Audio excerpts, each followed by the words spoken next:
আমরা একদম গতকালকে রাতে ফলাফল ঘোষণার পর থেকে শুরু করে এখন পর্যন্ত মানে শত শত নেতাকর্মীকে হুমকি দেওয়া হয়েছে।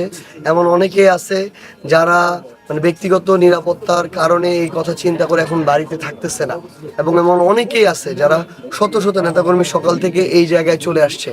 তো এরকম আমরা বেশ অনেকগুলো জায়গায়, প্রায় 30টার উপরে জায়গায় আমরা এখন পর্যন্ত পেয়েছি যেখানে আমাদের নেতাকর্মীদেরকে আক্রমণ করা হয়েছে।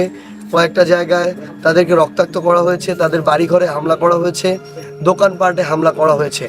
এই কাজগুলো বিএনপির স্থানীয় পর্যায়ের বেশ কিছু নেতাকর্মী সন্ত্রাসী কায়দায় করছে।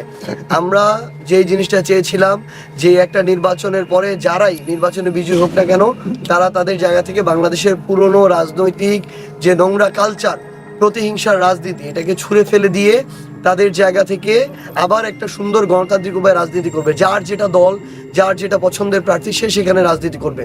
কিন্তু আমি আজকে বিজয়ী হয়েছি মানেই আমার আর কোনো প্রতিপক্ষ থাকতে দিব না। প্রতিপক্ষকে আমি আক্রমণ করব, রক্তাক্ত করব, মিথ্যা মামলা দিব, হুমকি দিব। এটা হচ্ছে স্বৈরাচারী চরিত্র। যদি তাদের জায়গা থেকে আবার নব্য স্বৈরাচার হইতে চায়, তাহলে আমরা মনে করি যে তারা 5 বছর ক্ষমতায় টিকে থাকতে পারবে না।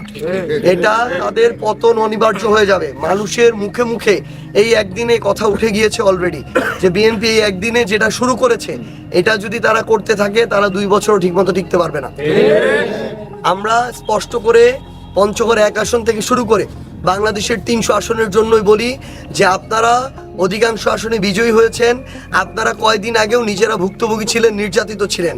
একই চরিত্র যদি আপনারা দেখান, সামনে আপনাদের অবস্থা এর চেয়েও খারাপ হবে।